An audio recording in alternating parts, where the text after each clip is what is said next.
much, and it is a great pleasure to see my colleagues even through the screen. And definitely, I will just repeat what being told at the previous panel, that I hope that very soon we will be able to organize it offline. First COVID, then war, and everything preventing us from the normal face-to-face conversation in this wonderful Ukrainian-Romanian format. Nevertheless, my congratulations both to Angela and Sergei, who managed, despite all the difficulties, to organize this again. And definitely our online format is just one of the consequences of that war that we are talking now. And the last 5 months, it seems to me, became quite a good crash test for the Ukrainian-Romanian relations. And for the purpose of this project, me personally, I analyzed cooperation and perspectives in 2 spheres, the maritime and transport. And a lot of the issues really struck me because we could see the positive and negative. Or when we say negative, it is something that is not just, oh, that is the problem. We have the issue, that is the crisis or the conflict or something. No, that is the issue that we needed to fix, that it exists and we can solve it. And that really gave me the hope that many of the issues, many of the weak points that we identified after these 5 months of war, both in security and in logistical transportation sphere, maritime sphere, as for now, they give the hope that they can be resolved, or at least the discussions and conversation can start even during the war. And that's what made me even more optimistic, because it was visible how 2 countries are trying to solve some of the issues even in the times of war. And now let's go step by step. So first of all, definitely, because during this panel, we have a lot of wonderful experts in more economic and energy sphere. I'm not going to go deep over there, but let's start from the security. And here, definitely, we understand perfectly that on the one hand, it was very good to have the NATO member state just near us. And the NATO member state that clearly identifies the necessity of the NATO presence and of the increase of the security and Navy cooperation in the Black Sea region.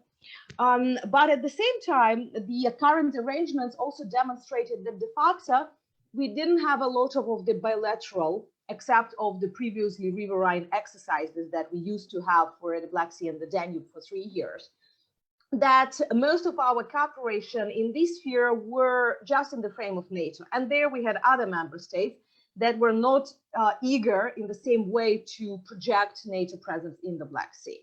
So that is both the challenge for us and the issue that now we need probably to evaluate, to have a proper feedback of those loopholes that we had, and to think how we can multiply the effect of Ukrainian Enhanced Opportunity Partnership status with the Romanian NATO status.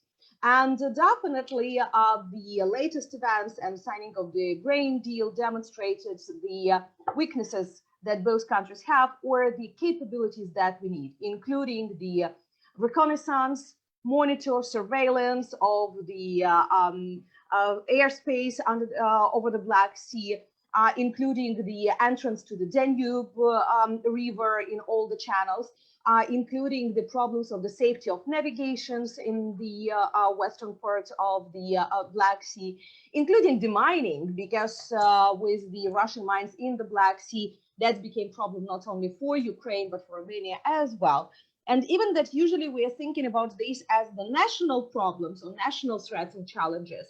But because our territorial waters are so close, and we are not speaking about Atlantic Ocean, we're speaking about small Black Sea, and we are speaking about shared Danube, definitely it is a time to think how we can unite our efforts, how we can unite our capabilities, how we can think about maybe even joint platforms, or the platforms of one country versus the other capabilities of surveillance, for example, of another country, to improve the situation and control over the situation in the northern western part. But at the same time, the riverine exercises that we used to have between Navy and coastal guards of 2 countries, they really demonstrated how important they were, that it was not just a regular exercise between 2 countries, but first of all, we had the necessary interoperability of forces. We had the interoperability not only between Ukraine and Romania, but between coastal guards and Navy. And we identified that Danube River one day would become that important second entrance to the Black Sea. That definitely we need to continue development of the Danube cooperation and of all the possibilities over there. And the second issue, definitely we can speak about sharing of information, intelligence information. We can speak about the NATO forces at the territory of Romania. We perfectly understand that all of these have positive effect for Ukraine as well, even now, because that is the possibility of getting additional support not coming by boots to the territory of Ukraine. And that also gave the chance to Romania to increase its security, because we understand perfectly that the risks, especially from the sea, are all the same. And unfortunately, they are not decreasing, they are just increasing within the last months. But the second huge problem that we really identify, it is the transborder transportation and logistics and everything connected with the trade. And here, it seems to me that for some, it appeared as a surprise, because two countries had not bad trade, but definitely, as we are quite similar countries, it's not that much between us. And at the same time, when we spoke about transborder cooperation previously, mostly we spoke about some ethnic issues, touristic issues, education issues, some small business. So there are trade in the neighboring regions, university cooperation. And just last year, the new transborder cooperation project that was approved by the European Union, several of them were exactly about the border infrastructure, because we realized that we've been neglecting this topic a little bit. And we have several important points of being like connected on the north, Chernovtsi and Suceava, but also we are talking on the south with the establishing of the Arlovka-Isikcha ferry line that been extremely important.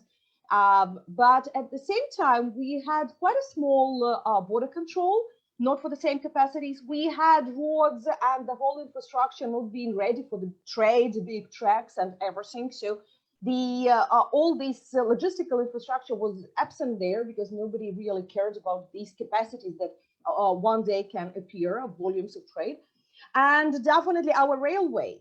I even don't want to recollect for how many years we are speaking about the train from Chernovtsi to Romania, for example, or for how many hours the train from Kiev to Bucharest used to be, 36 hours, if I'm not mistaken, or yeah, 48 to Sofia and 36 to Bucharest. And we didn't have any buses previously from Odessa to Romania, for example. And also the railway that is of the completely different gauges. So even that we used to have some of the infrastructure before, we just neglected it. Nobody cared about it. And now when the Constanța port opened the capacities for Ukrainian grain export back in April, we realized that that's okay, but that is very temporary, because we don't have enough infrastructure to deliver it there. And we also have additional difficulties there, but also Constanța is not capable to take all those volumes of grains that Ukraine needs to export. But it seems to me that when we identified these issues, first of all, we luckily started to see the first developments, like the decision to reconstruct a small part of the railway in Romania that's been just opened, or the increase of the ferries between Isikcha and Orlovka. So these small steps started to be. And as for now, for us, it is extremely important not to lose these tempos, not to lose the path of activities. As soon as we started identifying these problems, we need to go deeper, and we need to understand what we can do, not in the short term, not just as a firefighters to solve because of the war these months is urgently we need to export grain, but to think how we can improve our cross-border infrastructure, logistics, how we can improve transport cooperation between the countries, so to have the long-term effect. And even if the war finishes let's say in a month. So we would have these not only drafts, but first investment projects, maybe first plans that we as the citizens, as the nations, as the countries will be able to use in a year, in a two, in a three. So they will be the long term. Not speaking about temporarily terminal for the grain storage, but to think where we may need maybe additional terminals at the borders for the future trade between the country to improve the Bessarabia access to the European markets or something like this. And it seems to me that that is a really good chance both for Ukraine and Romania, because that will be beneficial for both countries. And Ukraine can develop additional routes, not only going through Poland, through Slovakia, it is happening now, but to improve these western routes for the Ukrainian goods, and to consider what other additional spheres for cooperation we can open. Because as for now, let's be honest, that part is one of the safest in the current conditions. It's difficult to say, definitely to be very safe in Ukraine in any region.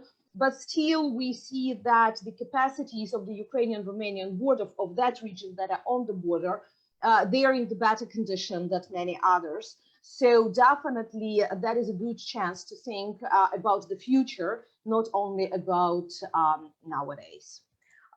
It seems to me I'm wonderful in time.